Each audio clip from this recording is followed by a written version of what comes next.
We are going to bring on the great Yizz right now, ladies and gentlemen. Here she is. She's ready. She's backstage. And here she comes, looking fabulous. Yizz the Eunuch. How are you doing, dear lady? Hello, can you hear me okay? How's my volume? Your volume is perfect. You look great. We're so glad to have you with us. So, ladies and gentlemen, if you don't know who Yizz is, I'm going to just very quickly throw in my 2 cents. Yizz has come to white well-being in the way that a healthy person embraces their identity as a member of Western kind, comes into this full, every cell, every just immeasurably tiny element of the biospirit of our people, given completely over to this, championing intelligently, maturely the work that we are doing for white well-being, the work that she is now doing for white well-being in all of her life, going on these streams where yours truly would never be able to show up. I wouldn't be able to go anywhere that she's able to go and make things happen. Getting out in the morning and having these private conversations with you, doing these streams, walking in the beauty of where she lives, and sharing her connection to the flora and fauna and the biospirit, and a message from Going Free at the same time. Yizz, please tell everybody, for your part, who you are, what you do, where you can be found. Ladies and gentlemen, remember the totality of her links. Any links that are not on YouTube will be shared on my website, on Mr. George's website, and on our joint website, theafterparty.tv. We would like you to go to find this content, and in case the anti-whites, or when rather the anti-whites decide to just get rid of more of us, more of the channels that we hold. So yes, please go ahead, introduce yourself, what you're doing, where you can be found, and then we will get into the conversation, whatever you want to talk about, dear lady. Sounds good to me. The reason I go by Yizz the Eunuch is, like many of you have asked, and I've said it in the chat before, I am a intersex birth, and I had to have certain surgeries done to me to make me normal. And even though my biology is a little odd, I am, for most intents and purposes, just a regular woman now, and I have been most of my life. But the LGBT lobby tried to claim me and brainwash me for years from adolescence just because I was different. And thankfully, I had a lot of really based family, and I came from a really good Christian and pro-American background that taught me that stuff was, well, I didn't know the word anti-whiteism, but I thought it was Marxism, because some of my family immigrated over here from the Soviet Union, and some of my great ancestors died in the Holodomor. So they taught me to notice what the sneaky business was. And so I wouldn't let the LGBT lobby take control of me. And so fighting back against them, they wanted to put me under the transgender umbrella and use me for their agenda. And in my later years, I claimed the phrase eunuch because, number one, I think it's cool. It's a unique word that not a lot of people use anymore. It has interesting history, and the LGBT activists hate it. And so I love it. So what I've been doing with my life is, for many years, I have a nursing degree, and I'm a professional escort driver, like, driving taxis and small vans, that kind of thing. And with my free time, with my activism time, I donated my time to talk to businesses, hospitals, insurance companies that wanted to know about intersex births, intersex conditions, how insurances could help family members that have genetically aberrant children, or a lot of the intersex conditions like mine don't present until puberty or the teen years anyway.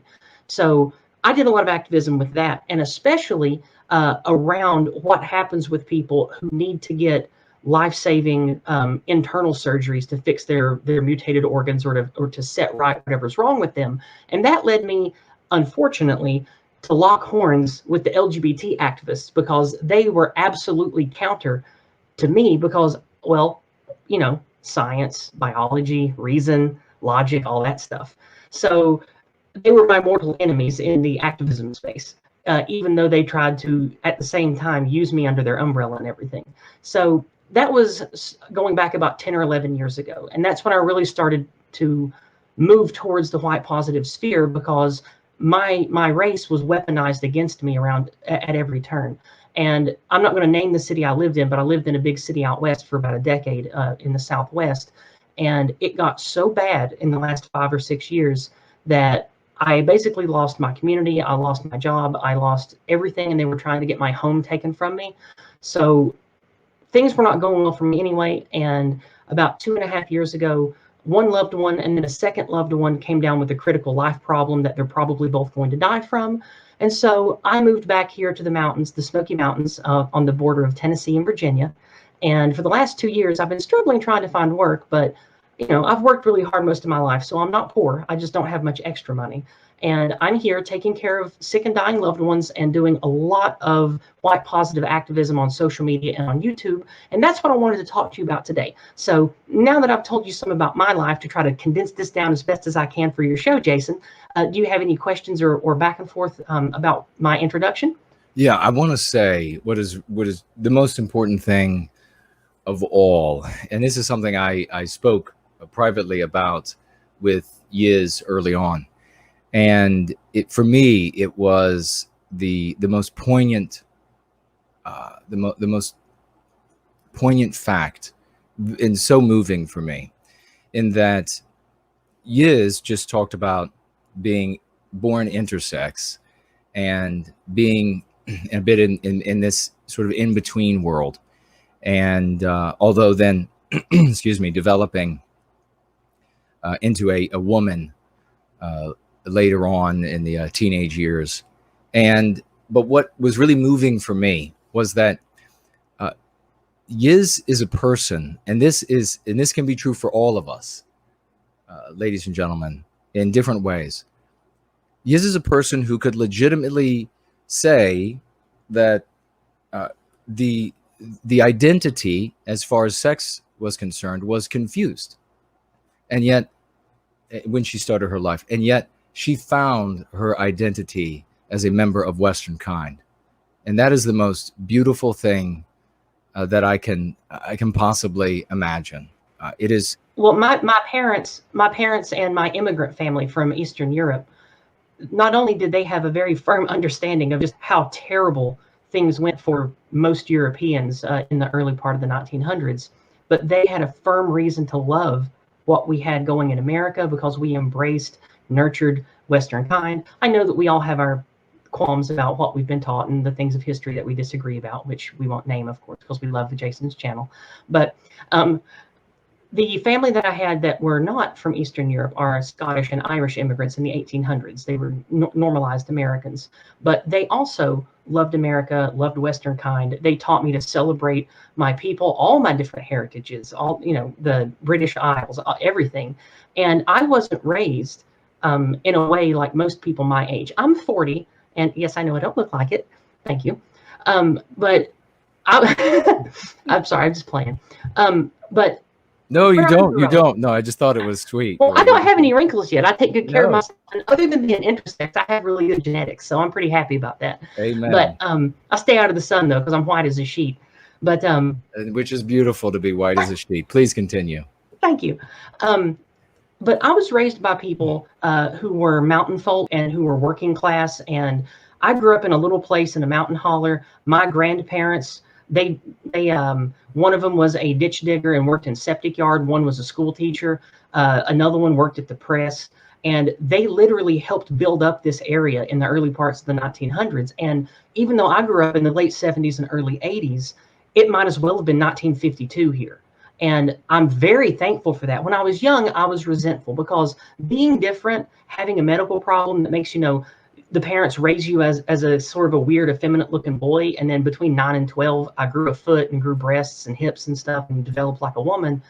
I had a lot of unfortunate abuse and flack from people that should have loved me and shown me kindness. But that's in my video.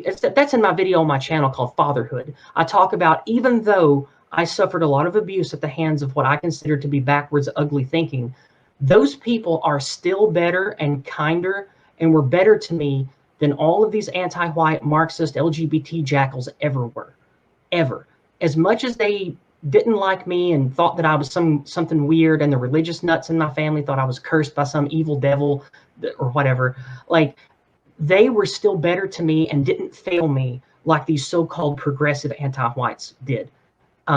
Anyway, they taught me the values of our history, our Constitution, what they believed actually happened in the war. They taught me, when I say the war, I mean, of course, what they now call the Civil War, the war between the states, the War of Northern Aggression, whatever you want to call it. Then they taught me what they believed were the actual truths in the back and forth around the First and Second Great War. And it wasn't until I left my tiny area and moved away to bigger cities, I even got flack, or that I even learned you would get flack for talking about the different, let's say, points of view of the axial powers of World War II. To me, it was all just academic and history. And it was that openness and my willingness to look at the good and the bad of what our European forefathers did before us that got branded me the anti-white slurs, white supremacist, Nazi, all that other stuff, simply because I wanted to have a conversation and say, hey, wait a minute, let's analyze this. Let's look at this. You reject the canon one time, you're a heretic forever. And it doesn't matter how LGBT you are. It doesn't matter how much you prostrate yourself at the feet of the diversity goddess. You are the enemy to them. And I learned that 15, 16 years ago. And it wasn't until maybe 6 or 7 years ago, I really learned that I really started going down the red pill path to realize just how bad it was. Because the area I come from here in, you know, the backwards mountains and everything, well, hell, around here, people don't believe any of that nonsense. That's why this is a great place to live now, is because I traveled. I've been to, I think, 23 different states in America. I've traveled to 3 different countries. And except for little rural areas like this, the anti-white mind cancer that I now know to call meme pathogens because of you, Jason, it infects everything, schools, businesses, everywhere you go. It was so terrible. And that's why I'm thankful to come back here. I'm sorry, I know that was sort of a word salad, but I wanted to get a lot of that out. So anything you want me to clarify or bounce back at me after that? No, that was fantastic. Actually, all I was going to say though is, I mean, it's the fact that the fact that we have so many people today who are, you know, they may be a little bit different this way, or they may be a little bit different that way, and that they are then so easily corralled and with a noose around their necks into service to anti-whiteism, and many of them, they know exactly, they had a very specific identity, sexual identity when they were born. There's no questioning it. Many of these people end up their whole lives wondering what they are, and you found who and what you are, and that is so beautiful. I hope that a really talented musician or painter or poet one of these days will put that into song or portrait or poetry, because it is worthy. That's sweet of you to say, but I don't do this for glory. I don't do this for money. I do it because I believe in the people I came from. I believe in the Western way. However that manifests, I'm not a Democrat or a Republican. I want what's best for our people. I think that most of our institutions are just a terrible swamp of anti-whiteism and greed and globalist pocket lining. I want to fix that. And the way we do that is with awareness, acting in local communities, raising our children right, homeschooling, teaching people against the meme pathogens, teaching them the way to start off going free when they're young. You know, everybody that I'm coming in contact with, the people at my mother's church I've told you about, that they talk about the word, they use the words anti-white now. They know what to call it. They don't have to stumble over their words anymore. It's great to hear 70-year-old women in my mother's church talk about, yeah, the anti-white narrative on the TV said this today. Did you hear it? Yeah. It warms my heart to hear that kind of thing. So, I love it. But anyway, I wanted to, I prepared some things that I typed out just so I could have them in short format that I've done, and some commentary about my activism, especially to tell others in our community how they can easily do it too. Would you like me to start going through them? Please do. Please do. Okay. The primary way that I started doing activism for this was with YouTube comments. I would go, people I already followed and that I kind of liked. Tim Pool, Sargon of Akkad, Vince of Red Elephants, The Academic Agent, Computing Forever, More Goths Review, and a handful of other channels. These are ones that I already liked the content of anyway. I've been on a few of these channels before in the past, especially Academic Agent. I've been on Unpopular Opinions several times. And just a second. Accidentally closed it. I got to pull it back open. Okay, there we go. People who are motivated by a variety of strong emotions, they often check YouTube comments. And one of the best ways to guarantee dozens of thousands of people see an idea is to have it in a top comment on a big video. I've got the upload times for Tim Pool and Vincent Red Elephant's videos programmed into to alarms on my phone and my computer. I can't do it 7 days a week, of course, but 20 or so times a week, I'll get a top comment on one of their videos. And doing so, I'll put a short, pithy comment that's related to the subject matter so people notice it and click likes on it a bunch. But I also be sure to seed in lexicon in there too. Examples are like, this is blatantly anti-white. We should all be outraged by this. Or this is peak anti-whiteism. Or this is clearly what they want. They want us to be crippled by white guilt so they can exploit us. We should say no white guilt as a counter, that kind of thing. And for the last several months, those kind of comments, since I've timed them to go up early on videos, get hundreds and sometimes over 1,000 likes, guaranteeing that on big channels, thousands, maybe even dozens of thousands of people will see that. And the good times come when people actually engage and get into an argument or a discussion with me about this stuff. Because it's like, boom, in like sin, automatically. When you get people starting to engage on these channels, on these big channels in comment threads, you know that hundreds of people are going to start cycling through that because the algorithm pushes busy conversation comments to the top. So no matter if an anti-white gets in an argument with me or the doomers, the people that want, the boogaloo people and those that want, to hasten the collapse and all that. That's great if I argue with them too, because that just means that's many more hundreds of interactions that will push that comment to the top and show the lexicon to people. That's where I think I've had the most success, we'll say. You want to say anything to that, or you want me to keep going? No, that is splendid, and I hope that people just stay ready to keep going. But I just wanted to say to people that they should take what you're saying as what's working for you as potential instruction for them and how they can behave and advance white well-being in their spheres of influence. And I think it was Clarion who said that, the moment you tell, for example, one of these older people, something like, if you tell them, or did you say it, Yizz? I'm trying to recall the actual conversation where they said, the moment you tell one of these, an older person about, wow, this is anti-white, or this is an example of anti-whiteism, they immediately want to tell the other older friends that they have, what wasn't on the news today? Something that was anti-white. It's called a hush crime. I'm not sure what that is. So please. I'm pretty sure Clarion talked to you about that live, but I've talked about that on an older video of mine from last year. I didn't use your lexicon because I didn't know it yet. But I think in one of the times I called in, I told you about my mother and her church group. So you might have heard it from both of us. Yeah, maybe so. But I mean, it is the truth. And the thing you have to do, ladies and gentlemen, I've had the same experience. The thing you have to do is when you share this with somebody older than yourself, you tell them in a way, you craft the discussion in a way that you are sharing information that has been hidden from them, something they were intentionally not shown. And you can make them feel very insecure about their understanding of the world by doing so. And then you will become their source for the things that they're not getting by way of their television or their radio. The important thing here, and we talk about this, yes, absolutely, reputational investment. This is why you don't tell the people around you something crazy. You don't tell them somebody's novelty take. We see these novelty takes all the time. You don't share that kind of stuff because 2 months later, the novelty take, it demonstrates that it was a falsehood and it was just to make this person important for 2 months. And now you have burned your reputation down with those folks around you because you shared something that you thought was smart because a smart person was saying it, when in reality it was idiotic. And then when you go back, you won't have the same clout that you had before. But if you spread lexicon and dialectic from going free, you can't go wrong because it isn't a novelty take. It's not just like here's an opinion for this particular thing and maybe aliens will land or whatever it might be.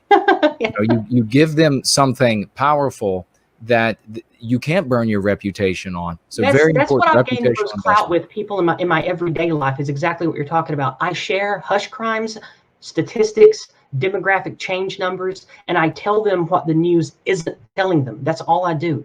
I'll say, hey, get open your phone, ask Google this. Okay, now open DuckDuckGo and do the same thing and see the difference. And they're like, oh crap, that is a big difference. And I'm like, yeah, see what the news isn't telling you? And then boom, I've got immediate clout. Immediate clout. They'll believe me more than they believe the pastor or the youth minister, because they know that a lot of the same lies come from them. And I hate to say that. I know we got a lot of religious folks, but man, it's bad in churches too. It's not. It ain't smooth sailing in most of the churches in America. A lot of them are compromised too. It's really ugly what we got to deal with. So it's nice to know that in my normal life, like back when I had a regular employment and contract with the city, and I was around a lot of people, hundreds of people a week, I would have conversations with the passengers. I was driving to the airport or the hospital or whatever, and I would have conversations with them. Hey, did you hear about so and so on the news? No, I didn't. Oh, it's interesting. Well, don't you think that that's really strange that even though such and such percent do this and that, that the media would frame it that way? And they're like, oh yeah, that is weird. I just think it's anti-white. And they're like, yeah, it is, isn't it? And like, it's so easy to just spread that stuff when you tell people stuff they didn't know, that they can immediately look up on their phone when you tell them where to look it up, and they know you're not lying. Then you immediately got that in. You open up that door, just like in sales, just like in marketing, which I also did when I was younger, by the way, which you probably can tell. But that's the way that we should all do it. Whether you're a bus driver, whether you drive a taxi, whether you work at a factory or whatever, the people that you're around in your daily life, all you have to do, use simple statistics, use hush crimes, use the things that the media doesn't want you to know. Even use the things that Tucker Carlson won't say. Like, for example, most people don't know that the youth category, which is 24 years and younger in California, has been white minority for many years. Many years. I think 7 years. White minority in California. So most people don't know that. You tell people that, at least in my area, in my neck of the woods, I tell people that, they don't believe me at first. I'm like, okay, here's source and source and source. This is all from the government. This is all census data. And they're like, wow, I can't believe that. I'm like, yeah, I believe it. And then from that point on, it's smooth sailing. I'm like, that's anti-white, isn't it? I mean, surely that's not natural. It would have to be somebody behind that wanting that to happen. And then we get to have a good conversation about illegal immigration, legal immigration, the way that these big cities work. And then we get to have the fun conversation around here about, yeah, and you know how much federal grant money they get? You pay a lot of taxes working at your job, don't you? And then boom, you got them hooked. And it's just, it works. Like, the lexicon works. That's what I really loved about Jason's whole Going Free book, is it's amazing tools to get people to go down the path of thinking the way I want them to think and the things I want them to see. It all dovetails together so perfectly. Yeah, really, and God bless you for the way that you are applying the effect that you have already had. And I just want to very briefly note, and then just let you keep going. And that is that there are guys and girls, for that matter, over the years that I've been in the white positive sphere, that have taken on the villain status and the anti-white narrative, and they want to criticize anybody who does. And think about the purity spiraling inside the anti-white narrative. Think about that. Your purity spiral to be. Are you not as much of a villain, as you should be? You should need to be more of a villain. And these people, I mean, how absolutely asinine, imbecilic. You need to be more of a villain in their narrative, or you're not the real deal. And these people haven't, maybe in the totality of their lives, they have reached maybe one or two or maybe five other people with this, hey, come on, be the villain in the anti-white narrative. Yizz has already reached and changed the minds 10 times of all of you idiots put together that were doing that. So any sort of criticism of, oh no, you need to be, we need to spiral into the best villain you can be, because this just reaching thousands of people with a lexicon that will empower them and will enable people around them to be defeated, will enable them to defeat people, will enable to bring people over to go free, will humiliate anti-whites, everything. That's not what's valuable. What's valuable is talking really tough, and being totally out of shape, and getting, and donning a bunch of specific symbols, and that's the real thing. Not bringing thousands over and empowering them in their the way that I try to explain it to people, because there are people who are caught up in what you were just talking about, that I have witnessed to and helped see the error of their ways before. Usually younger men who are already disenfranchised and punished for being what they are anyway. And the way that I look at it is an old Southern adage: you catch more flies with honey.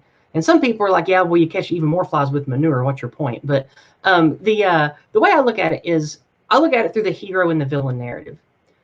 You can be a villain, and it's very enticing to a lot of us who have the heart of a warrior like me to want to be that villain and say, fine, you're going to call me A, B, and C slurs. I'm going to be that. I'm going to don these symbols. I'm going to be this monster that you think I am. And I understand where that comes from. I get it. I feel that rage and that angst. I feel it. But we have to channel it to be positive. And you lead more people being a hero than being a villain. Look at this. Look at your favorite stories. Yeah, anti-heroes can be cool, but they don't inspire. Like, the greatest heroes make people believe because of good things, because of positive energy, because of building something and being a champion, being the righteous one, being the hero. And that's what we are. We aren't talking about the deprecation of others. We're talking about the salvation of us. We're not talking about putting down, vilifying, purging, or cleansing others. We're talking about unity and elevating of us. And that's why this works.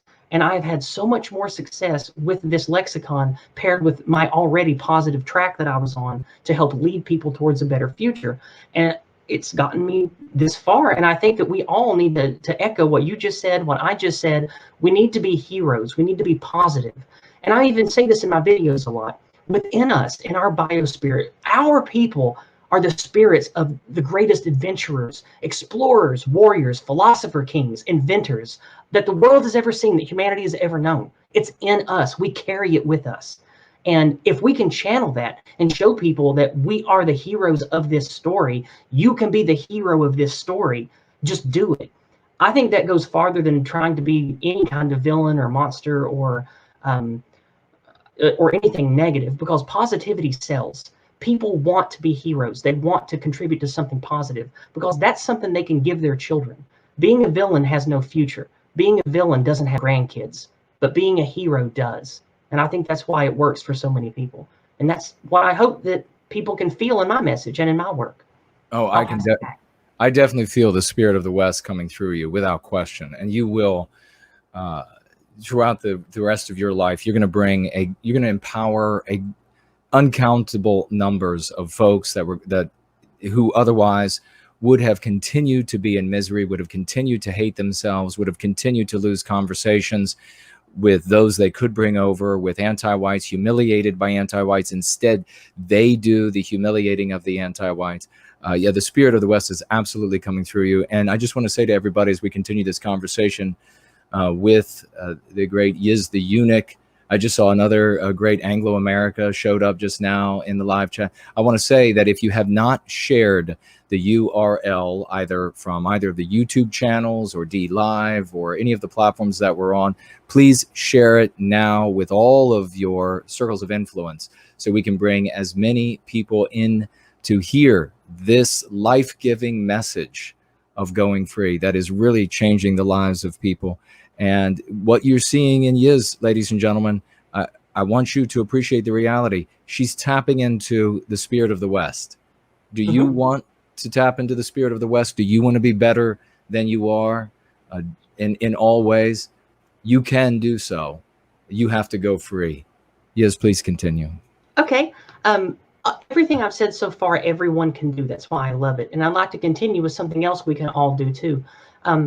Not being able to witness to many people that really need it in my immediate mountain holler here, because we're pretty much all on board with going free and hot positivity anyway, I wanted to have a better way to reach people than just YouTube comments. So I got really active on Twitter, Parler, Minds, Gab, that kind of thing. Many of you already see what I do on Twitter because I know you follow me there. I interact with you guys there a lot. You'll see I often post short, relevant comments on larger posts of thousands of likes and shares, similar to how I do the comments on YouTube videos. From there, similar conversations and arguments happen, except in these situations, I can more easily bring others in by linking names. Jason, you see how very often on Twitter, I'll just link people, your Twitter, I'll link them your videos, I'll link them your books, I'll even link them relevant videos that I or others have made. And then it starts a conversation because the haters jump in, the defenders jump in, and you'll get a dozen people arguing about stuff. And I keep them arguing about our lexicon. I make them argue about defending themselves, saying they're not anti-white. I make them talk about how they're using white guilt to cripple us and to steal our children's future. You make them backpedal. You make the conversation about our lexicon, and we win, because we are trying to change the minds of the rabid anti-whites that are dyed-in-the-wool anti-whites. These Marxists, these feminists, all these other things. It's the hundreds of vagues that we don't know that are reading these.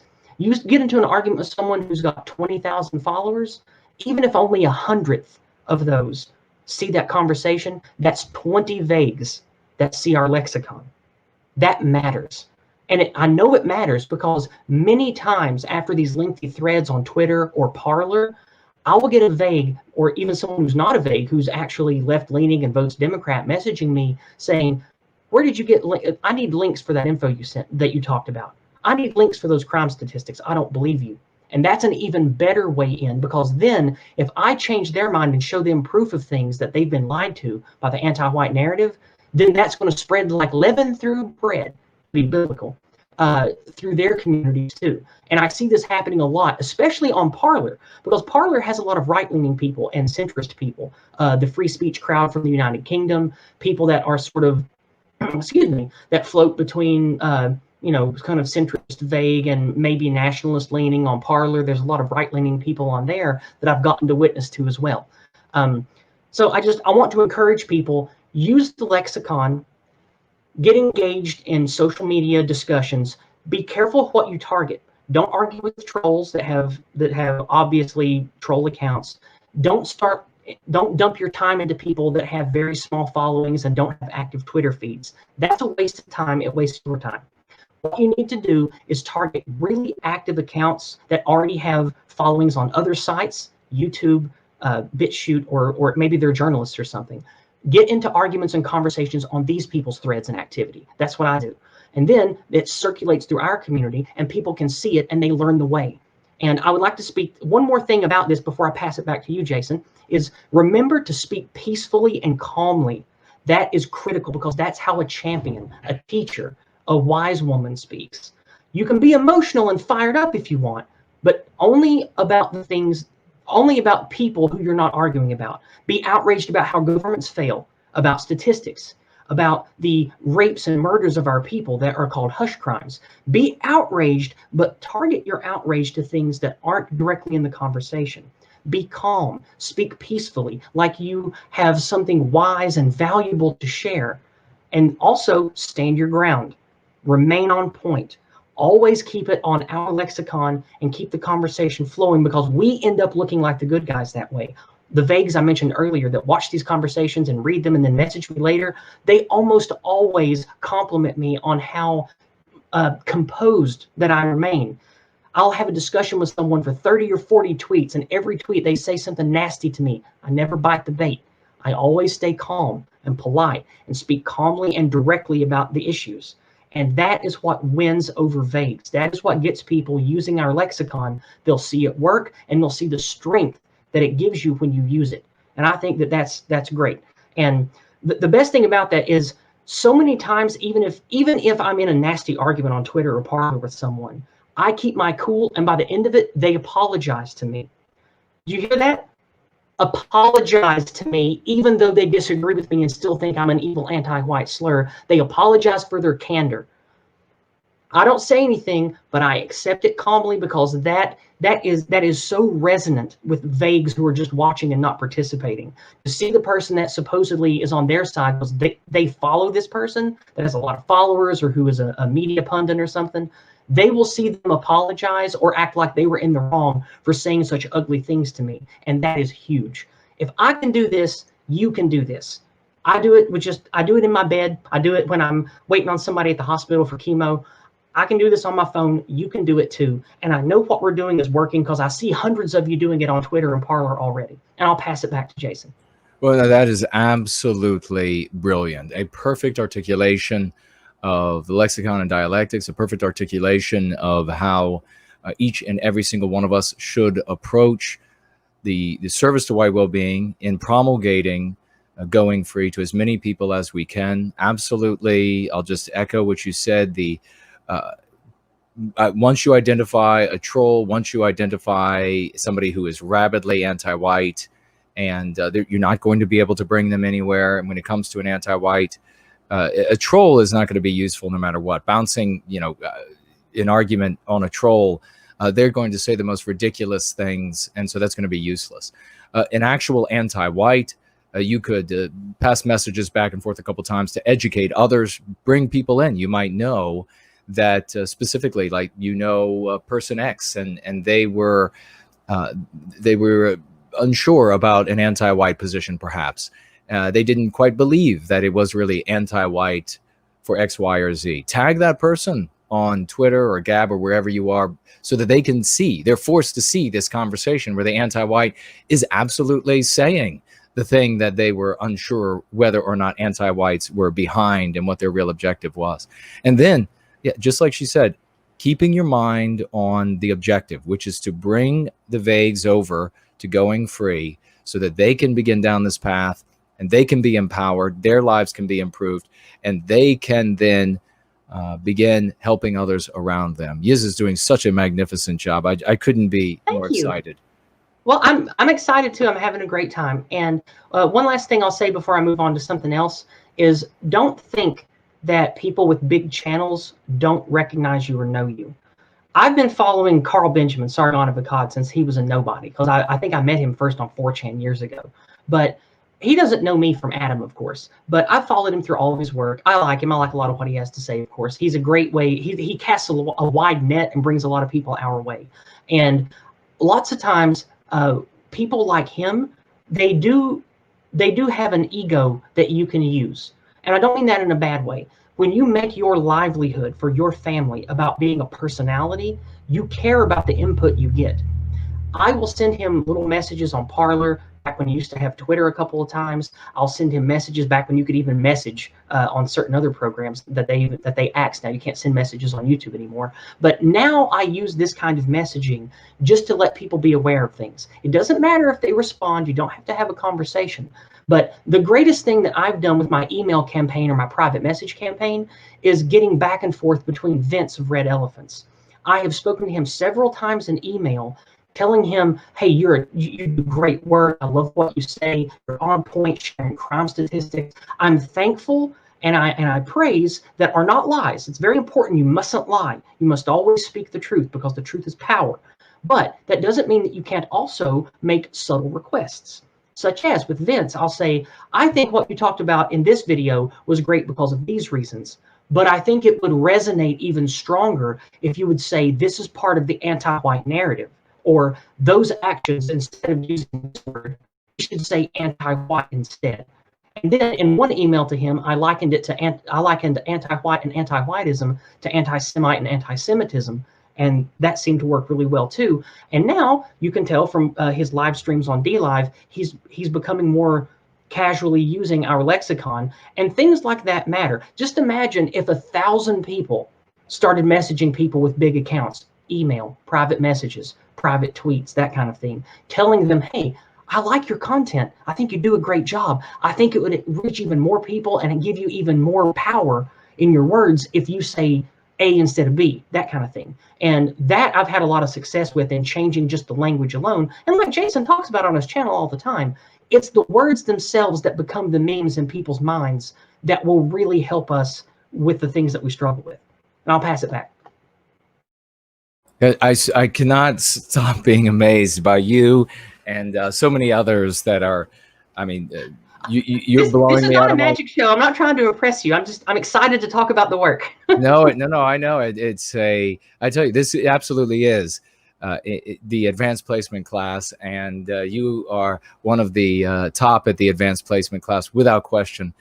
So many, I remember just weeks ago now, it's been more than that, about a month and a half ago now, Sarah Dye came on, blew me out of the water as well.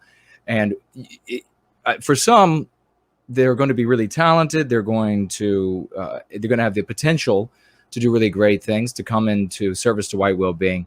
But they've been in the white positive sphere so long that they got a lot of old habits they got to get rid of. And a lot of folks know exactly what I'm talking about. They still revert back to a lot of these old, the old dialectics, the old verbiage that was used that was all defeatist. and that's okay. I mean, in time, you'll be able to shed yourself like a snake shedding its skin, something that is now rotten. You know, so but this, I mean, you're absolutely 100% correct in everything you're saying, and that's obviously why you're having so much success. And this is the thing. Just I want to underscore what you're saying. To approach content producers, big content producers, and say, you're doing a fabulous job, really like what you're doing, you know what would make it even more powerful, and give them a word or two or one of our arguments or something like that, and you could just tack on, this is from Go Free, never I don't know if you heard about it or not, but keep up the good work. And these people will start using these things, and as they use them, as they enter the dialect, the general conversation, the zeitgeist, it is the I don't want to use a negative metaphor, but it's like the immune system is finally responding in the body. It's finally entered the tumor, and it's killing the tumor.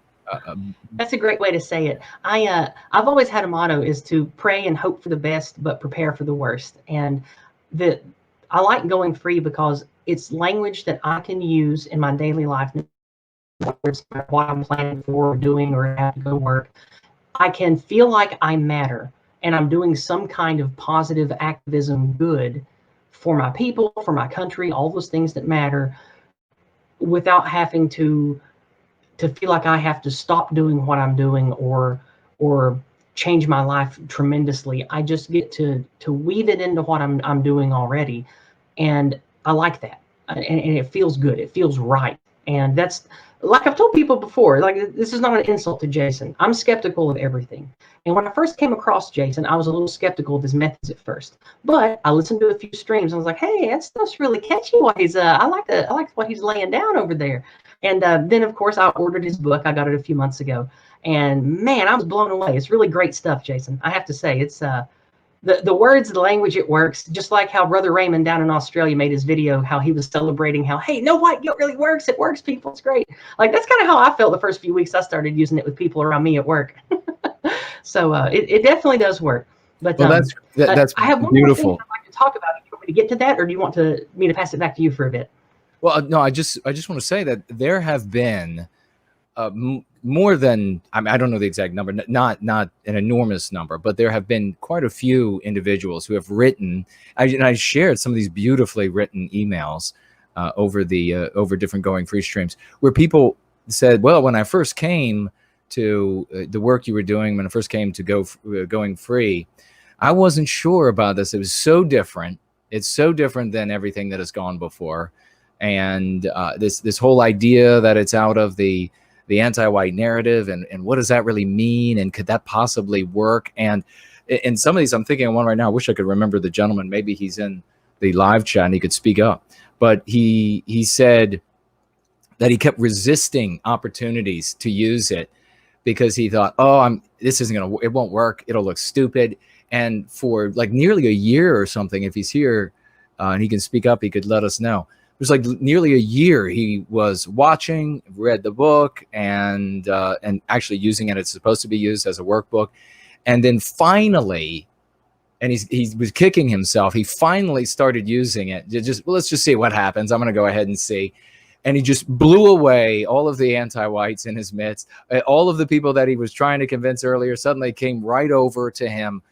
And that is the exact kind of result we want. So thank you for mentioning that was your experience, that you had some hesitancy at first, and then you decided to. I'm always skeptical about everything, because we should be. There's so much snake oil out there. So many people want to, they want to make a buck. They want to watch the world burn. You got to be careful with people, especially when there's a lot of desperation among our people. There really is. And we have to make sure that we guide our people towards good projects, towards good things they can work on in their spare time. And that's what leads me to the next thing I wanted to talk about today.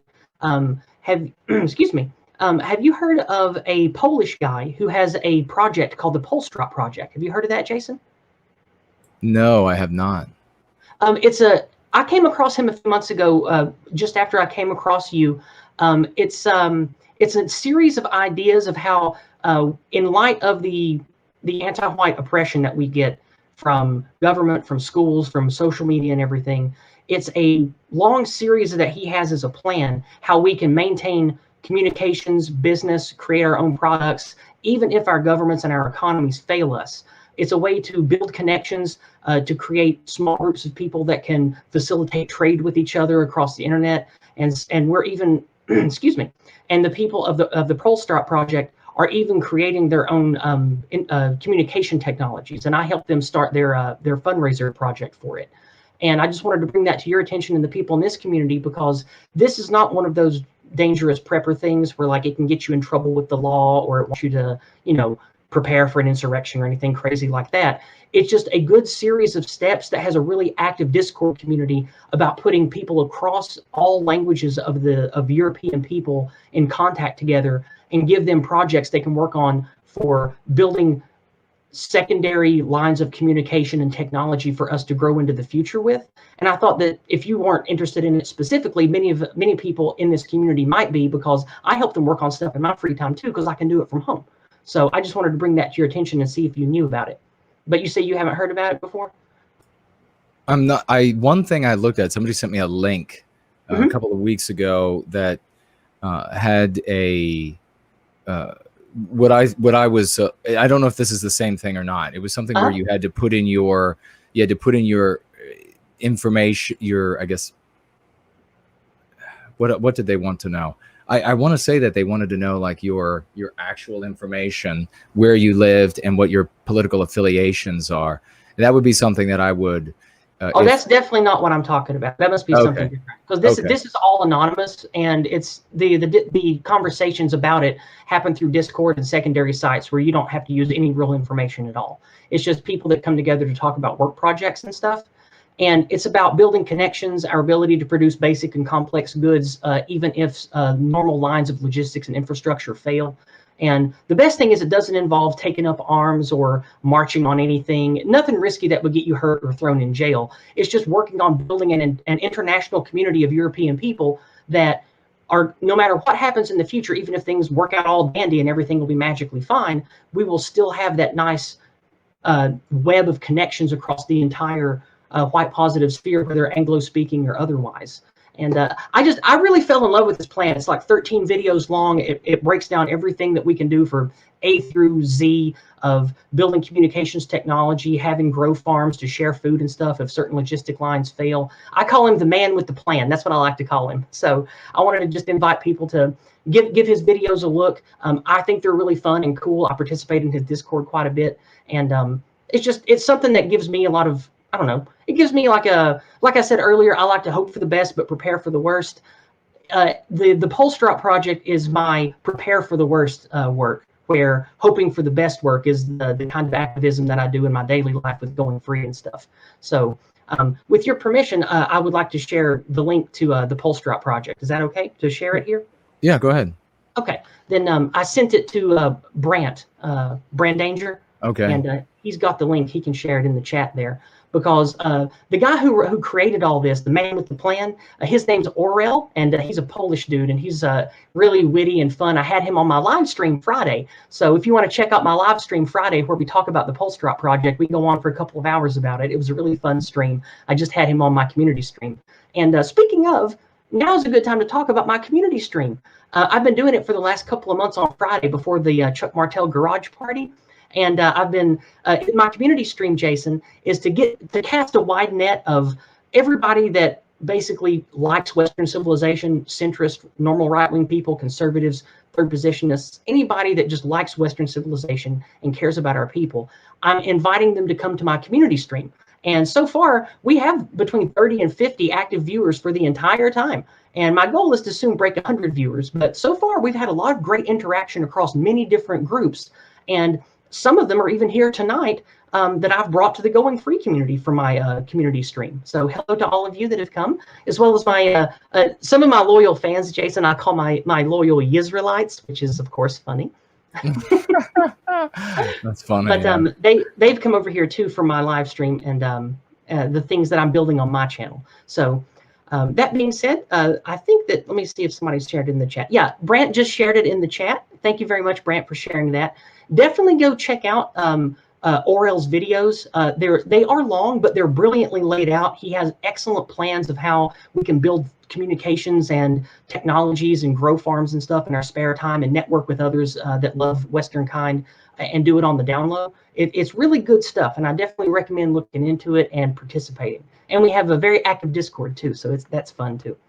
So I'll pass it back, Jason. Any questions you have about any of that?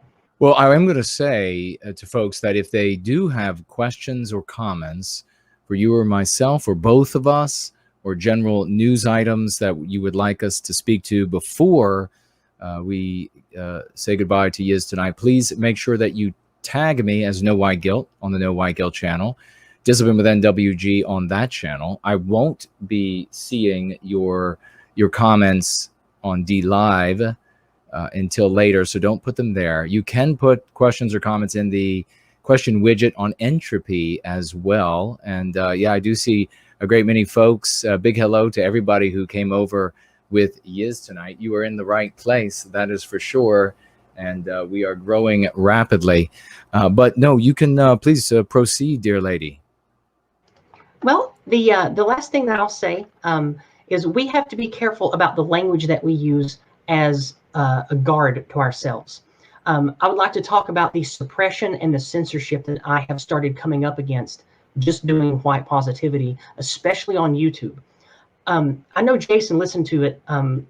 There's a channel that has, I think it's over 100,000 subs now. I don't remember, but it's around 100,000, called Dumping with Scrump. The name of the channel is Short Fat Otaku. And he has an interview series where him and 2 to 3 other people sit and talk to one guest about a lot of stuff. And this is the one that you listened to, Jason, where I got to talk about what I am, who I am, what I've been through. And then I got to talk for about an hour about white guilt, what it does to us, where it comes from, what the anti-white narrative is, what we can do about it. And it was a wonderful conversation. And I think that the people that listened to it it resonated with them, because in just the first 24 hours, it got up to almost 50,000 views, and it had 12 or 1,300 comments. 200 or 300 of those comments were me. I was active in many different comment threads all through that long video.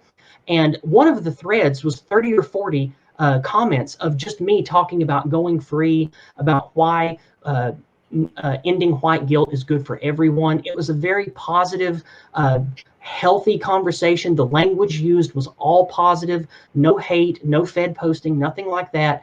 And then in just a few more days, because it went live on Sunday night, and by Thursday night or Friday of that week, it was down to 24,000 views, and 400 or 500 comments were missing, including all of the discussion threads about me witnessing to people talking about how anti-white oppression is affecting them at work, people sharing their testimonies. Like 80 or 90% of that stuff would just vanish, just all gone. So that's why it's important that we network through other sites. I'm not saying to stop use YouTube. Definitely use YouTube, definitely use Twitter, use what we have available. But we need to start being active on DLive, on Library, on BitChute, on Parler, Gab, Minds, Telegram. We need to be active on all these sites, because there might come a day, maybe very soon, because the election's coming up, that old Susan WikiWiki flips that switch and we all go poof. So we need to have the infrastructure of communication and sharing already in place and already familiar with using all these sites, so we can keep the conversations going that need to be had, and we can keep staying connected. And I'll pass it back.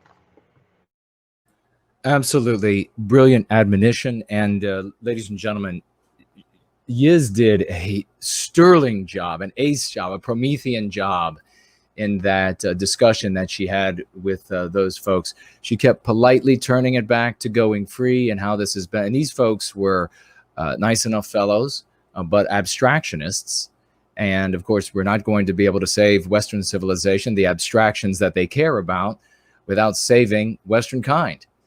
There is no forest if there are no trees. There is no Western civilization if there is no Western kind. And in fact, I'm going to send that link over to Brent Danger right now and let him share it here in the chat, because there's a really good series of points that I make later on in that video where, Jason, you even commented on it to me on Twitter, where during the conversation, the anti-whiteism that had hurt these men that I was talking to, they were getting hung up on the word white because they had, of course, like many of us, been damaged to think that talking about being white or the white race was so negative and dangerous that they couldn't let themselves do it. So then I very carefully and expertly started using the word Western or Western kind. And then it all just fell into place and we got to have the conversation. So be mindful of the people you're talking to. If you keep having a hang up in conversation because of a certain word, you can be a little flexible on your language just to keep the conversation going, just to deliver the message. And especially if they have a big audience, you don't want to hammer the same point if you can easily skirt around it with a quick chicane or a juke, and then stay on messaging and deliver what needs to be delivered. And I feel like I did an excellent job of showing how to do that several times in that conversation. Would you agree, Jason? Absolutely. Yeah, without question. Yizz handled them expertly. And if you're looking for tips on how to improve how you communicate and and remember, we're using the metaphors of sales and economy rather than warfare so that we don't all go to jail. But if you would like to improve your ability to share and to witness going free to people and change their minds, to bring them over to something that will improve their lives and therefore improve our community and therefore improve your life, then look to that video and watch how Yizz absolutely does adroitly handle two abstractionists, dyed-in-the-wool abstractionists. But they were starting to yield a bit there. They weren't. And more importantly, the thousands and thousands of viewers they had also did. And then I got to have hours of healthy conversation and sharing. And it was great because it really warmed my heart to know that me being there and saying the things I did, it was like a floodgate in the comments. People that work in IT, people that work regular jobs, people that work in even higher society jobs like university. I think one was a university aide, not a professor, just opened up and just gushed in the comments about, oh, I'm so glad to hear you say this. Yes, it's anti-white. It's disgusting where I work. I wish that I could, let you talk to my mom and tell her all this stuff. Or I wish you could witness to my brother because he's so deep into it. He's lost his mind when he went to college. And all of that great stuff happened because I was willing to just have a conversation and get in the face of people that had a big audience. I was polite, I was respectful, I enjoyed it, and I appreciated their time, and we had a great time doing it. Now, I know that we don't all have that capability, but you can learn from what I did when you have a conversation like that with your brother-in-law, with your dad, or with somebody at work that you like a lot, or with your tennis buddy or your gym buddies or whatever. This kind of thing works. And if you learn from me, learn from Jason, learn from the other great guests that we have on here, how to approach people, how to talk to people, that's where we can make a tremendous amount of difference in white positivity and white well-being. And I'll pass it back. That's beautiful. That's absolutely perfectly and beautifully said. And the more we get out there, and don't fear making mistakes, ladies and gentlemen. You're going to make mistakes if you're a human being. I think we all are human beings. So that means there's going to be mistakes. I've made more than you all have. Edison made more mistakes than all of us put together, and he ended up being an absolute genius, and so were so many others. But of course, I spoke about him because he talked about making mistakes as the way to success. You're going to make mistakes, and then you correct course, and you move forward in sharing this message as quickly as we can. Part of that is, over these next couple months, is ensuring that the T-Rump gets back into office or stays in office so that we have 4 more years to do this. And you think about the speed that we are already beginning to build here, the momentum that we're already beginning to build, 4 more years, and we could really change the world if we continue what we're doing. Now, let's see what we have here comment-wise, and then we have a couple items, of course, in the news. Financially gifting over here on Entropy, we have the wonderful and dearly sweet DF, wonderful woman, financially gifting $10. And writing here, I heard on Red Elephants today that, I guess these are the employees that work at the nuclear silos, had to endure anti-white training. So something Yizz was just talking about, and people complaining about that. And in fact, I spoke with that on that topic to Greg in the 2 hours prior to starting Going Free, and that this is a good thing that these people that are otherwise able to evade the anti-whiteism directly in their faces, they're able to just get by the new hot tub buy the new this or that, and turn off the TV when it gets too bad, and head out on another vacation. They now can't escape it anywhere they go. The more their face is rubbed in it, the more, and this is the thing I pointed out with Greg, not only are the people becoming increasingly aware of anti-whiteism and its objectives, since the anti-whites no longer make as many excuses, as many pretexts as they used to give in the past, but simultaneously, these people are necessarily not thinking about it, but they are rescinding their loyalty from the institutions that have failed to prevent this from happening to them. So when they sit in that classroom, and if you think here for a moment, thank you, DF, for sharing this, that if this made its way, if this anti-whiteism has made its way into forcing, browbeating the employees that are working in the nuclear weapon silos, that they have to endure this nonsense, it is everywhere, and that is a good thing. Any thoughts? Yes. I think that when it comes to, are you asking me to pontificate about the presence of it or what we can do about it? Well, well, either, if you want to talk to either. I mean, but I guess just technically, the fact that it's made its way now into every crevice of our lives, there's no escaping. My words on that is, it has probably been that way since we were little or before we were born, and we're just now starting to realize it. Because I even looked at textbooks in my life, looking back at the textbooks I had in my backwards little mountain town when I grew up, there were already anti-white lies, subtle ones in there about our history, about who invented what, about what things in history were important. It wasn't in everyday life, like at universities and corporations and commercials and kid shows and stuff. It wasn't quite as bad in the 70s and 80s, but by the end of the 80s, it was getting pretty bad. Anyway, today though, I think it's so ever present, it is starting to backfire on the anti-whites. And one of the things that I say recently about getting people white-pilled to stop being depressed, think about how blatant things have become. The riots, the firings, the arrests, all of this awful stuff. It is so blatant. If the anti-white narrative wasn't scared and thought it was now or never time, they wouldn't be so brash. They wouldn't be so open.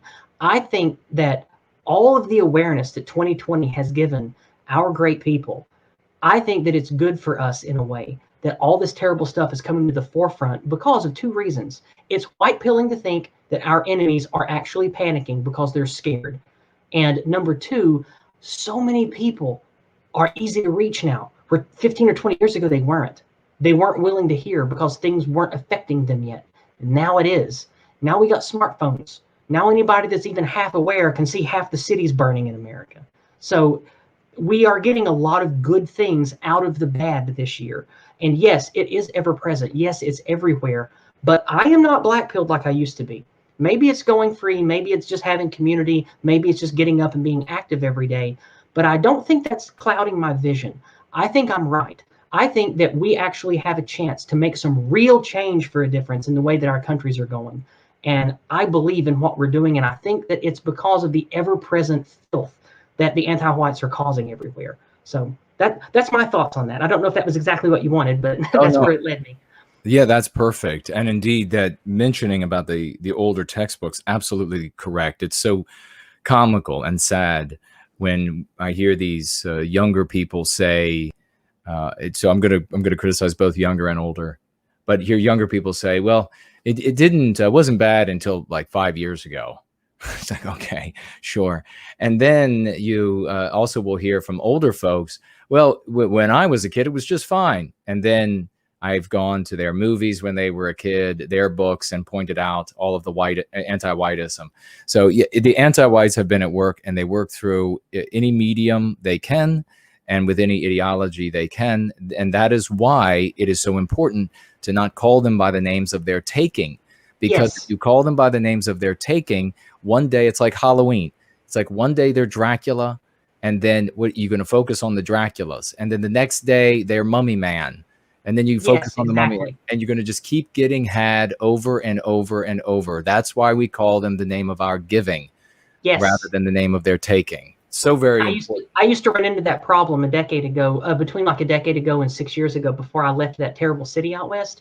I used to run into that because I would say, you're doing this because of Marxism, or this is Soviet propaganda tactics, or this is because of death from 1,000 cuts tactics from the silent jihad. This is because of A, B, C, D, and E. There wasn't a powerful unifying word that I could beat them with, like they were beating me with the white supremacy slur, with the racist slur, and all the other ugly language that they were calling me just because of the color of my skin. And I didn't have the language tools to say, no, you're being anti-white. Because of that, they have no retort for that other than defending it. And that's what we want, because we're going to lose every time we have to say, I am not this anti-white slur because of X, or I am not that type. I don't sympathize with this Austrian painter because of X. We lose because sympathizing with the Austrian painter or saying you are not an anti-white slur, you never win that. Right. I know it because I beat my head against the wall with it for 20 years. You can't win that. But you can win when you say, you're attacking me because of my race, and you have institutional power, and I don't. The institutional power is behind you. You are here in my face using these clauses that the college has, using these loop laws in the Anti-Discrimination Act code that this city has made against me. You have the backing of the dean. You have the backing of the HR office. You are attacking me and wielding that power because I'm white and you're not, or you're an anti-white white, and you just don't like me and you want to get me gone. You are the one being the oppressor. You're being evil and oppressing me because of my race. I wish I would have known that 10 years ago, and I could have made so much more difference in the city I was in. But maybe it's best that I left and came back to the mountains anyway. But I just wanted to give that testimony that it is very important that we use this language when we argue with these people. Don't call them by the name that they want. Don't call them whatever wave of feminism they want, or whatever kind of multinational, whatever the hell they want to call themselves, or a proponent for a unified state or a borderless state. No, you'll never win those arguments. I never won those arguments until I started saying you're being an anti-white oppressor. Then you start winning, because they backpedal and they have no defense against it, because they are anti-white. The things that are giving them power are anti-white. Yes. Diversity, inclusion, they have always meant less men, less whites, and less Christians, less Westerners in Western lands. That shit has always meant that. Yep. And unless you get out of that and start using our language and going free, you can't win those arguments. I wish I hadn't wasted a decade of my life doing it, but now I don't have to anymore. Thank you, Jason. Well, I think so many of us feel this way, and this is why I got so. And then we'll move on to the next. We have 30 minutes left with our dear Yizz the Eunuch, ladies and gentlemen, a magnificent rising star. I know I'm really wordy and talk a lot. I'm sorry. I get going, and it's hard for me to stop. No, we absolutely love the verbosity when it's for service to white well-being. Nothing wrong with that whatsoever. But rising like a great supernova out into the western sky, our wonderful Yizz here. 30 more minutes with her. So if you have questions or comments or something you want us to address while she's with us, make sure you please get those in to me via the aforementioned methods. So let's see here. I do want to say that this is the reason why I just briefly mentioned, this is the reason why I have a couple of weeks ago became so upset over a span of a couple shows from these commenters, these content creators who led people down these paths to idleness over this period where they had time off from work because they weren't allowed to work, and they were getting some of their own money back from the government and then spending that money on things that were wastes. So many people have reached out to me. They made so many bad decisions. And in the future, when this happens, I'm not going to be able to stay silent on the kind of damage that's being done by those individuals, because we don't have forever anymore. And if we had so many of these academic peacocks and these violent losers and everything else that were stymieing me from bringing this forward and ripening it much more quickly than it has ended up being, how far would we be today? And so Yizz is just pointing that out. How many more people would she have reached? Who knows? I mean, with her ability, tapping into the spirit of the West, 500,000 people now as a consequence of her reaching out to the world, doing what she's doing. Who knows? Now, we're not going to cry over the lost time. We're going to make a commitment now to the future, so that if somebody does begin to get in the way again, whether it's one of these merchant right people or these doomsdayers that want to tell you to, purchase a bunch of livestock, and then you're somehow off the grid and independent, except that you still have to go to the store to buy the grain and everything else that you need for your livestock. I mean, it's just so stupid.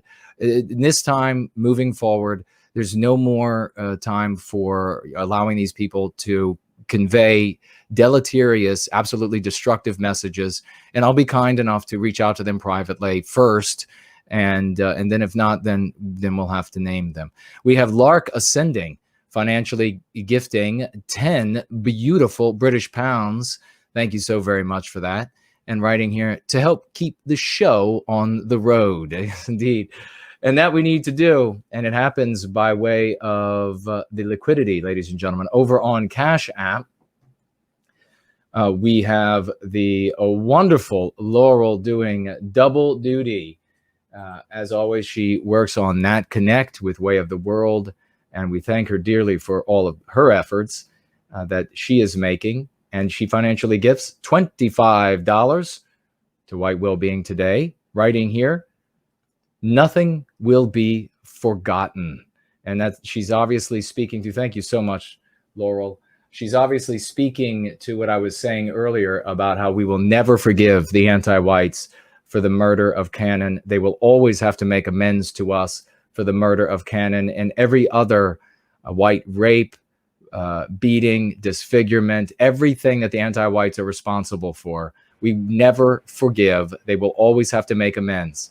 And as I said, one thing I'd like to say here that's really important is we also, as the future turns, we need to never let anyone of any color or of any creed in our countries forget we, our people, ended slavery, created the telecommunications and the systems of governance and the systems of education and the theories that have led to everything great the world uses.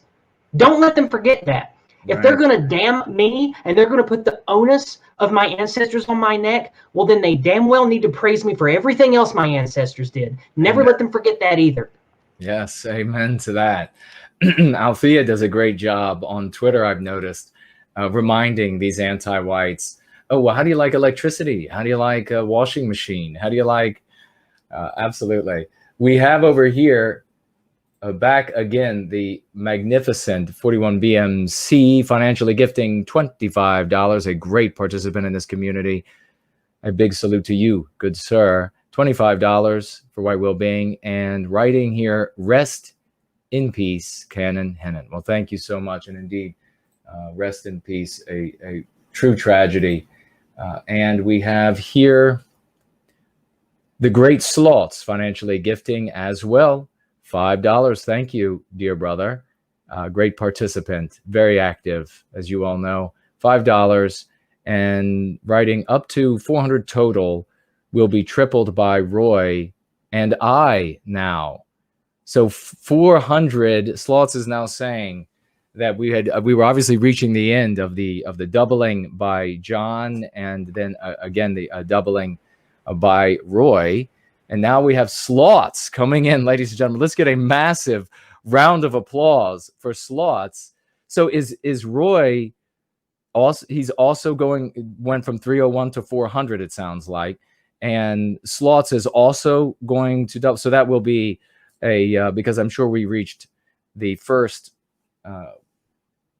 individuals doubling. So now we are up to $400 in total. Thank you. Oh, okay. Oh, I see. Roy was saying no, it goes up to 400. Okay. So we have up to 400 for both Sloths and Roy in the doubling. Thank you so much, dear brother. Big salute to you. Thank you for your service to White Wellbeing and all that you are doing. What a magnificent testimony that both of these individuals. Now Sloth's stepping up. We have 3 individuals stepping up to double your financial gifts today, ladies and gentlemen. And in this case, all the way up to $400 in total.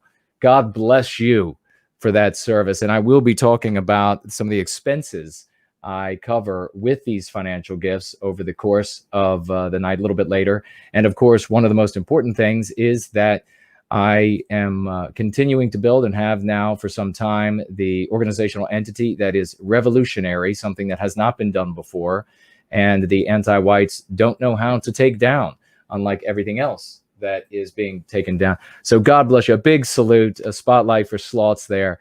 Well done, my friend. We also have Zero Talent, financially gifting $5.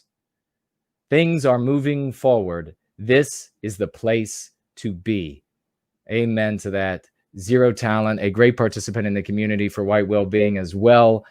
Thank you for that financial gift and those inspiring words, my friend. I can't believe this. This is where, yes, this is where you see the best kind of people stepping forward. It usually this kind of thing doesn't happen. Let me just rephrase that. It does not happen in the white positive sphere. People have to, they have to beg. They have to have donation drives. They have to beg for a penny here or a penny there. And the reason why, obviously, is that people don't see results. They don't see things coming of their investments. They don't see outcomes. They don't see lives changed, lives saved, lives created, lives kept out of jail, families preserved, children like the testimony that we had earlier, the 16-year-old girl who is inoculated now to the kinds of things that that the anti-whites are plan to do, want to do to her. We know, you know, what they would like to do. They would like to lead her into the arms of some degenerate house party with music that isn't ours, although I'm sure it's superior to ours, and then end up in some sort of heinous act. Maybe she commits suicide afterward. Nobody will care. She would just be a statistic.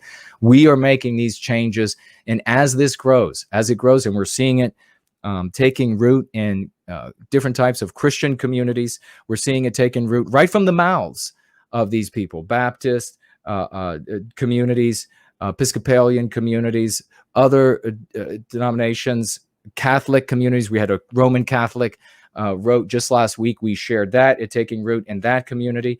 We've had numerous different pagan groups saying taking root there, taking root in different economic and political philosophies, and the verbiage beginning to be spread.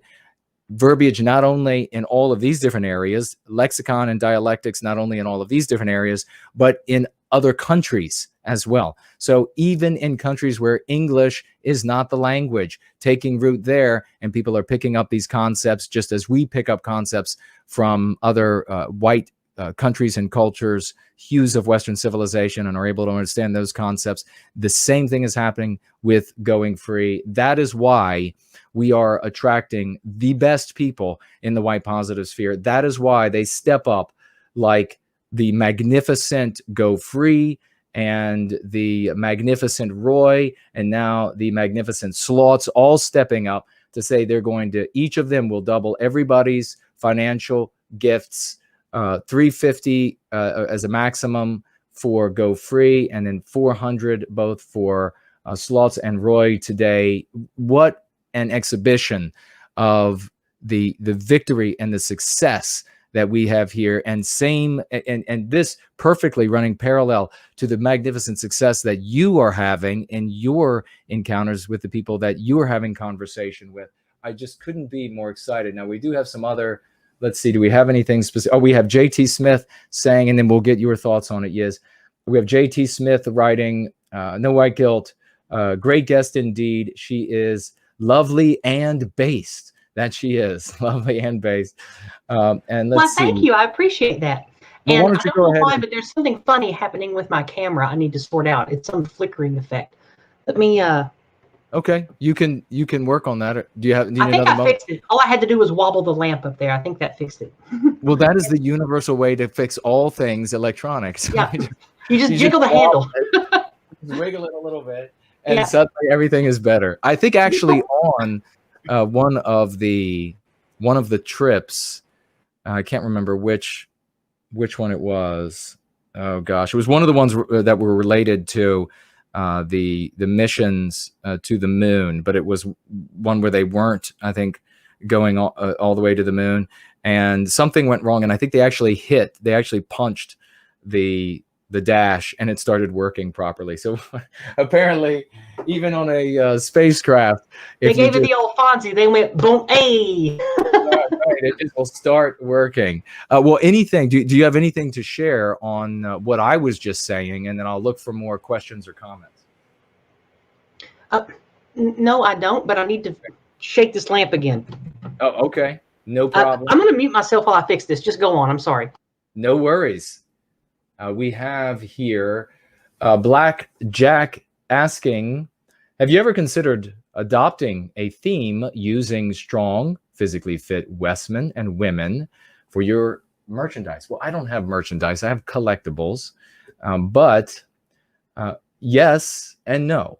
There will be representations of very healthy folks, but there are also going to be representations of very average people, people in great shape, people not in the best of shape, people in wheelchairs who are going free and helping others to go free. This isn't one of the problems with the anti-white narrative that has turned so many of our brothers and sisters away, ordinary good people, is that there is this idea that you have to be a certain height, a certain look, a certain health, so many thousands of generations of whatever. And while we absolutely love the ideals and embrace the ideals of all of the different hues that the spirit of the West can bring us forward in appearance and in intelligence and in skills, aptitude, etc., while we embrace all of it, we will expand all of it, we will preserve and protect all of it. And while we love all of that, we are at the same time going to recognize that the vast majority of our brothers and sisters in the world are regular people, and they don't have to be the beautiful and in perfect shape, etc., to do great things. So yes, some of the collectibles will have a theme of very physically fit, attractive men and women. And then some of them will also have very ordinary looking people and I guarantee you, we're going to see amazing things in this world done for white well-being by people that you would have not given a second look to. Make no mistake about that. But Blackjack continues asking, can your books be purchased in bulk at a discount? I'd rather buy and pass them out than donate. Yes, they can. If you reach out to me at nowhiteguiltcollectibles.com, we'll talk about how many copies you would like to get. And in fact, this is something I do. I often will do this at a loss. So I will pay some of the price and lower the price so that for those who want to get a big order and then distribute these, you can do so. We can also now do that on Kindle for those who are interested in that. So thank you for both of those questions. And we have the great Nathan is with us, and he writes, greetings, my brother. I gave a non-white the message of going free yesterday in Southern California. Hail to you and Yizz. Kip. Yes, indeed. Keep it Promethean, brother. Well, good. I hope the non-white person decides to come over and serve white well-being, as so many white people have served the well-being of non-white races. We have the great Promethean Promulgation congratulating me on a number of videos that I have, and also, and thank you for that, saying here advising to use a third-party comment viewer to check for shadow banning and also to automatically search the page for amenable people to message directly. Could you please provide us with, I don't exactly know what that means, a third-party comment viewer? If you could share that in the live chat, or even better on the question widget on Entropy where it won't disappear, I would really appreciate it, because that could be very useful. And I do appreciate you speaking up and sharing that. And over here on Entropy, let's see what we have. We have Zero Immigration and Zero Immigration financially gifting $5. Thank you so very much. And writing, Dear Yizz, where is the best place on social media to eavesdrop on your conversations? This has been a very good learning experience. It has indeed, and that's a great question. I'm going to guess it's Twitter, but we'll see what Yizz has to say. Twitter, yes. When it comes to my YouTube comment activism, follow Tim Pool and all his million channels. Follow Vince at Red Elephants, both of his channels. I think he has a third one now, maybe. No, just two. And follow all of Carl Benjamin's channels. Follow The Academic Agent and all of his cartel channels. Excuse me. Follow Morgoth's Review. Morgoth is a cool guy, by the way. I didn't know that he already knew PA until recently, but he's cool. You can check the comment threads on all of their regular uploads, these people that I'm mentioning. And I very regularly have a high-ranking comment, and you can participate with me that way by sharing your own input, sharing links to things, talking about all the Going Free lexicon. You can do it that way. Follow me on Twitter. It's at Eunuch. Excuse me, sorry.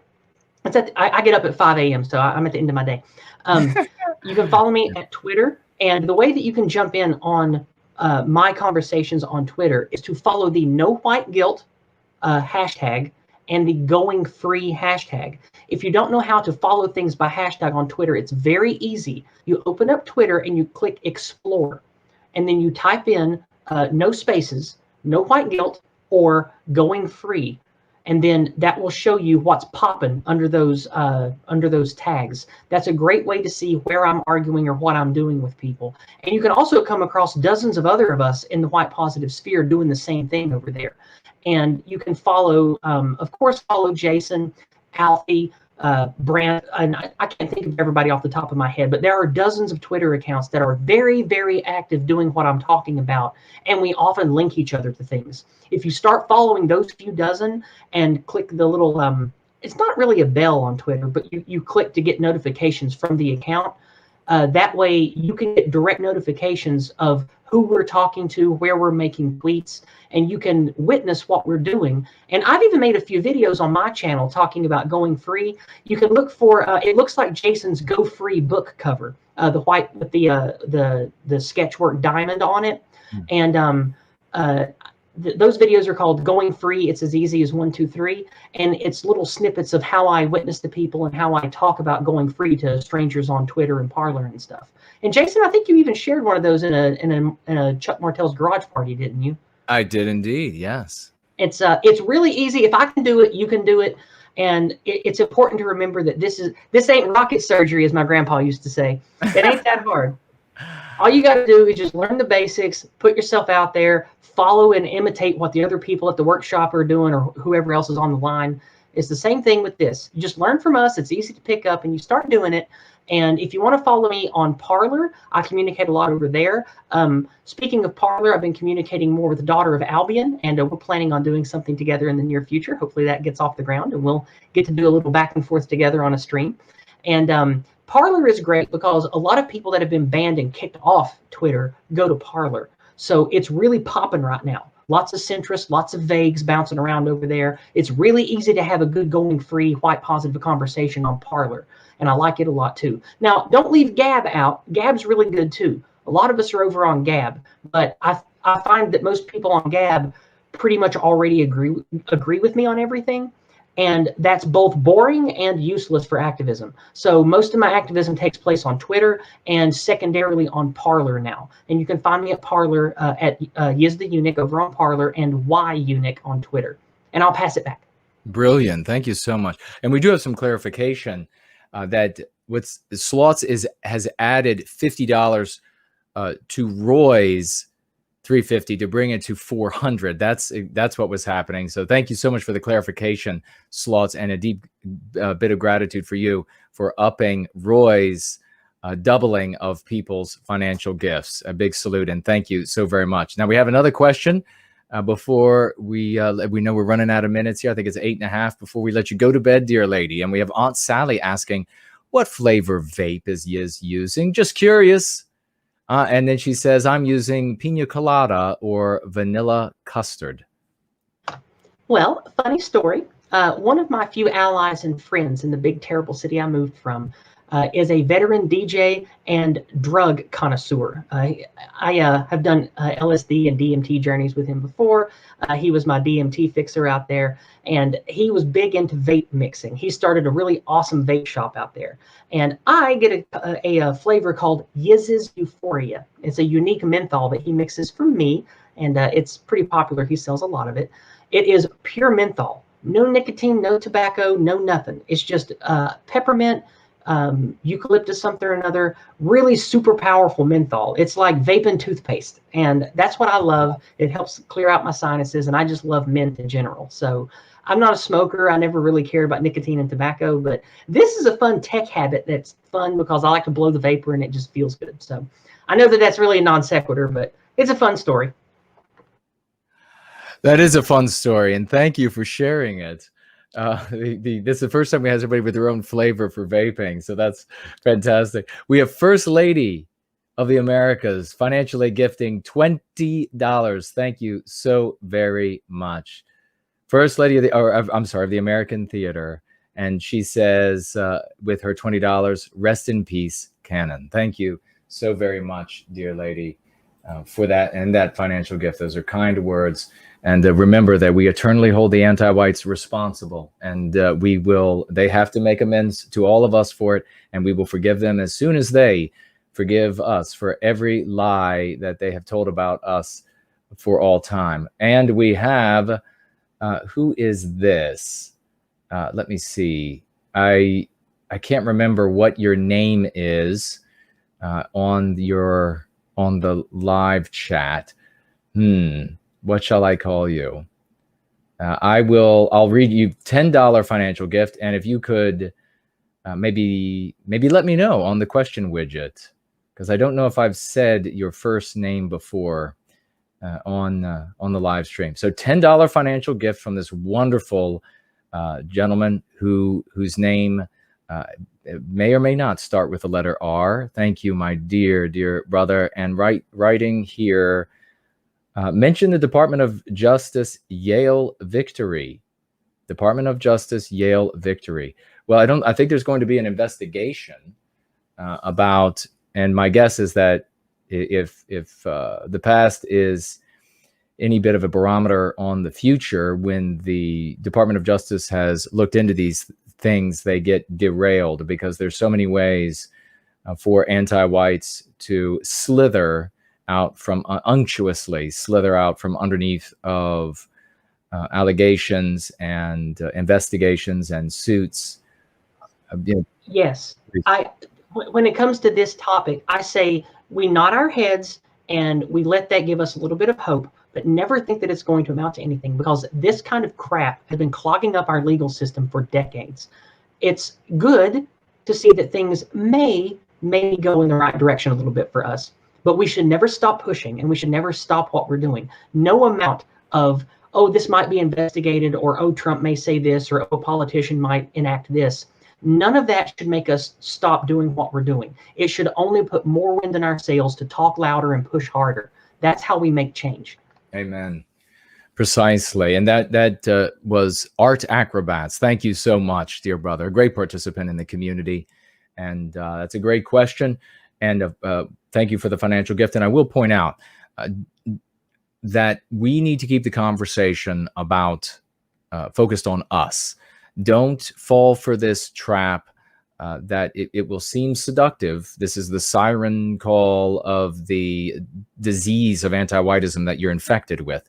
Is if you feel the need to try to say, oh, it's us and the Asians, then what's happening is this is anti-whiteism that has infected you, and you think that your position is legitimized because some non-white person objects to the same thing that you are objecting to. Certainly Asian families who had their children denied to entry into these universities because of their race, if that indeed is the case.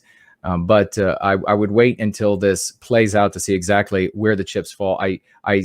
I believe and would imagine that what we'll see is the white children are the ones that are permitted to discriminate against instantly, and only in rarer cases have Asians been denied entry because they didn't feel that these universities had enough of some of these other groups. So do not fall for the trap that stems from your meme pathogen infection that convinces you that your position is legitimized because a non-white person is going to object to the item under scrutiny as well. You are not, your position is not legitimized. You are not legitimized by that. You are legitimate because you are a son or daughter of the West, and these are legitimate grievances outside of the anti-white narrative. That is why you and the grievance is legitimate. So make sure we stick to that conversation rather than falling like conservatives into these traps.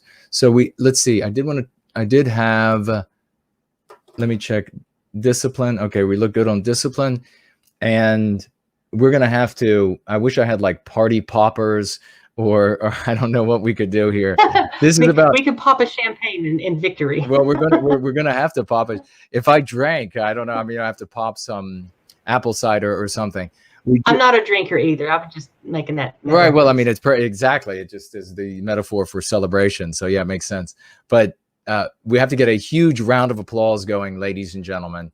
A huge round of applause going for Al Robot 2, who just financially gifted Canadian dollars, 250 Canadian dollars.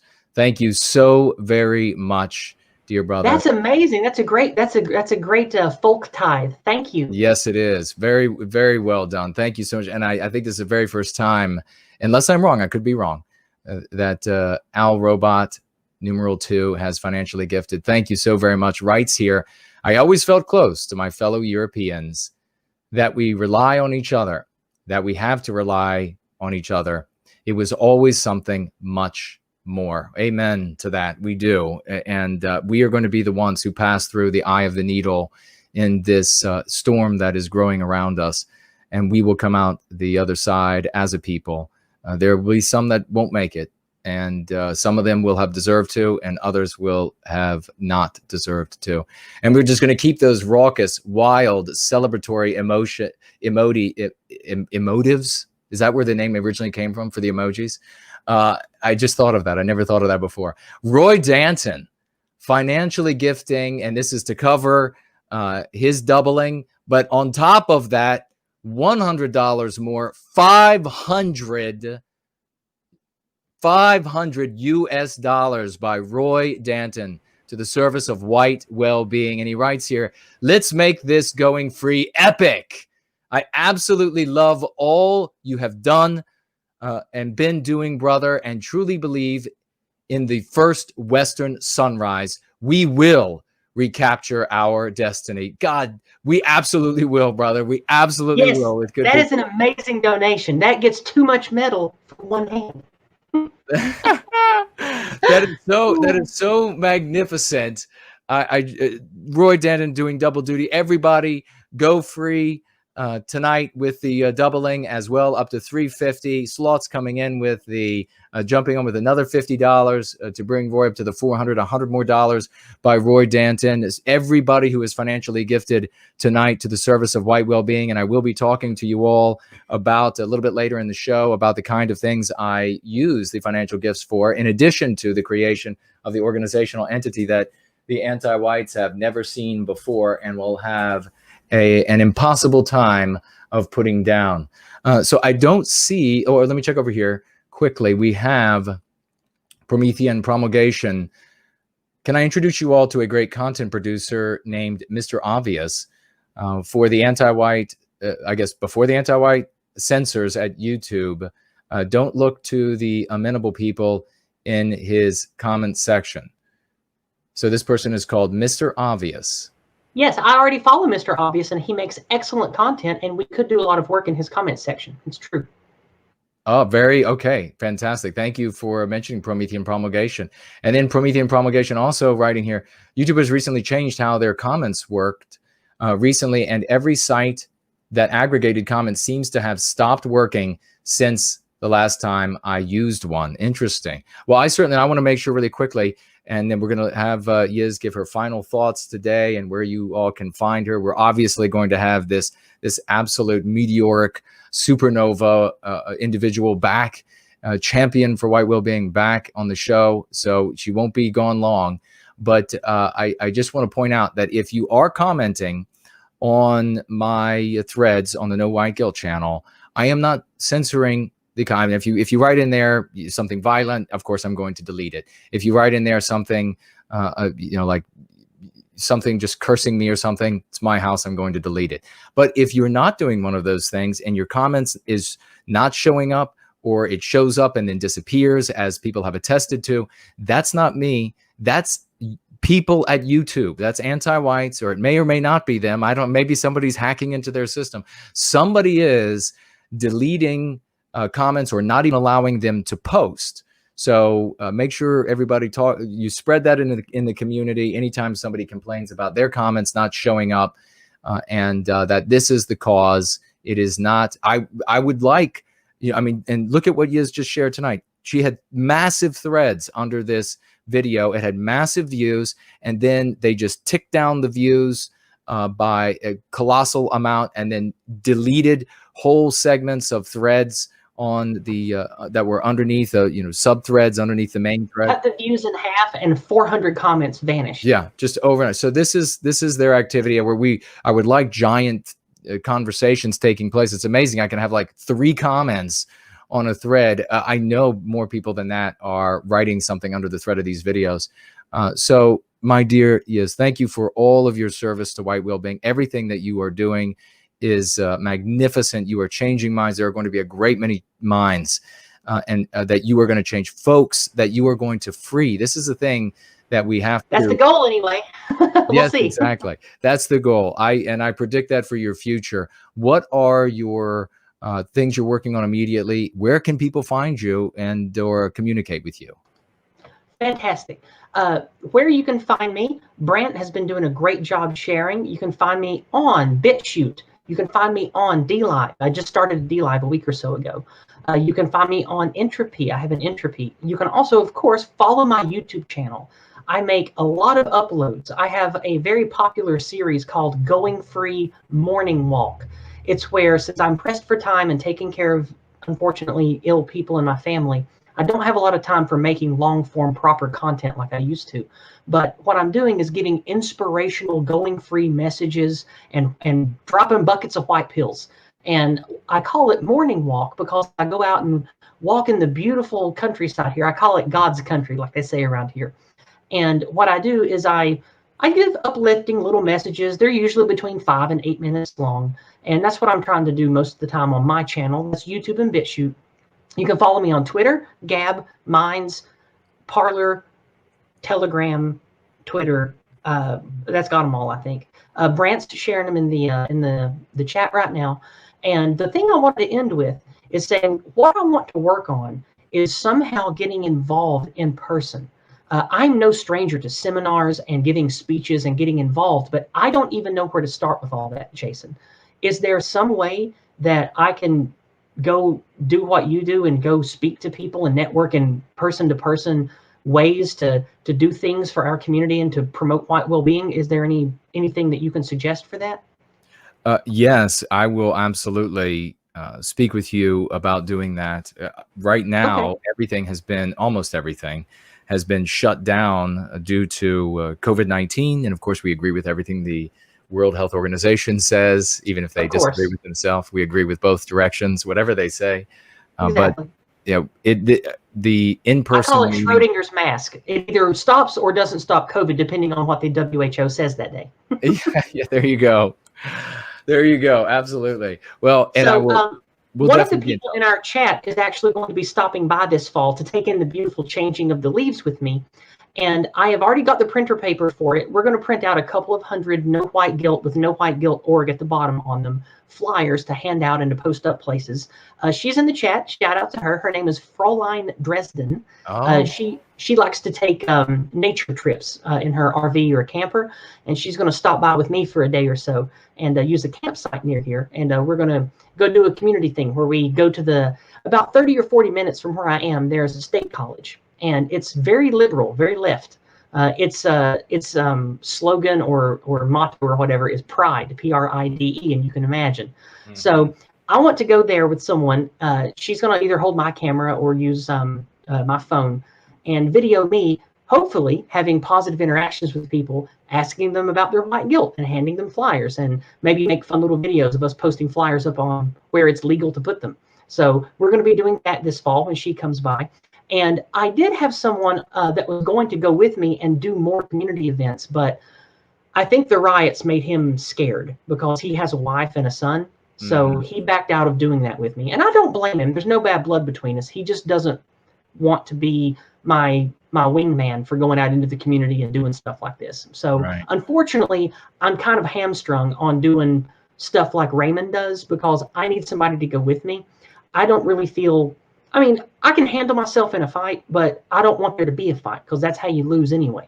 So going out alone is stupid. I don't care how tough you are, how Billy Badass you are. Don't go out and do this kind of activism alone. Go with at least one, preferably two people. And so, unfortunately, I'm holding myself to that rule too.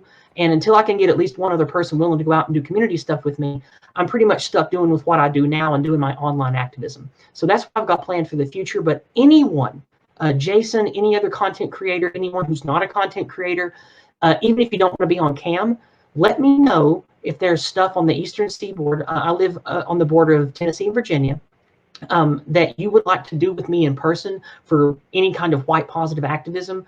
Let me know. We'll try to work something out. And I always like people to come by and visit me. If you want to do a one-on-one video or interview, we can do that for my channel too. Those are the things I have coming up. And unfortunately, money is still tight, so I don't have the money to go flying around the country right now. My bills and stuff are pretty static because I'm not poor, but my work contract with the city is gone, probably not coming back. So it's really hard for me to have a lot of flying around to go into hotel money. So it's pretty much whoever can come by here and we can do stuff around here for me right now. So any other questions you have about me for the end here, Jason? I don't think so, but I will. Well, I do have one, I guess. When you and Fraulein Dresden get together, you both can reach out to me. And I'm in Northern Virginia, so it's several hours, a handful or so hours to get down there. But if you all would like another wingman to help you, I'll drive down and hang out with the both of you for the day. And well, we'll make something happen because where you live is within an afternoon drive for me. I think it takes me. I looked at you live around the DC area in general, right? Yeah, right up in Virginia by DC. It takes me about 4 hours to get there if I go the speed limit. So I can probably get there between realistically 3.5 and 4.5 hours, depending on traffic. And I don't mind coming up that way too. If they're like, that's why I asked you. I didn't know what kind of community events and stuff were going on. I know it's crazy there right now because of riots and protests and stuff. Yes. But if you'd like to come down here and do stuff too, I've already got 3 sites picked out. That would be perfect. You know how Crowder does his prove me wrong bit? Well, I have 3 places picked out that would be very good for us to do a similar type of thing with people, talking to them about white guilt and stuff. So if you want to make that happen together, I would be more than willing to put money and time towards making that happen with you in the future. Oh, we will definitely make it happen. You're far too close, and I'm chomping at the bit to get more. Me too. And like I tell people, whenever I listen to your streams and you get me fired up, I feel like I could fly and shoot lightning like Prometheus himself.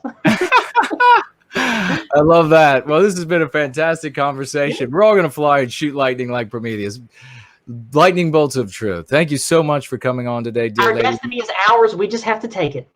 Precisely. Amen to that. Very well said. And we'll let you go to bed. I know you got an early rise.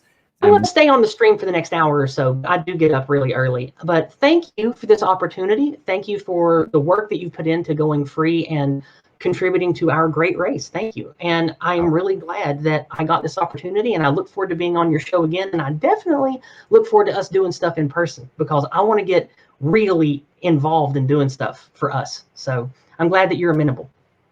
Well, absolutely. I'm looking forward to it, dear lady, and we'll talk soon. Okay. Bye, everybody. All right. Bye-bye, Yizz. Ladies and gentlemen, that was absolutely amazing. Yizz the Eunuch with us. What a rising star, superstar. We're going to have our own walk of fame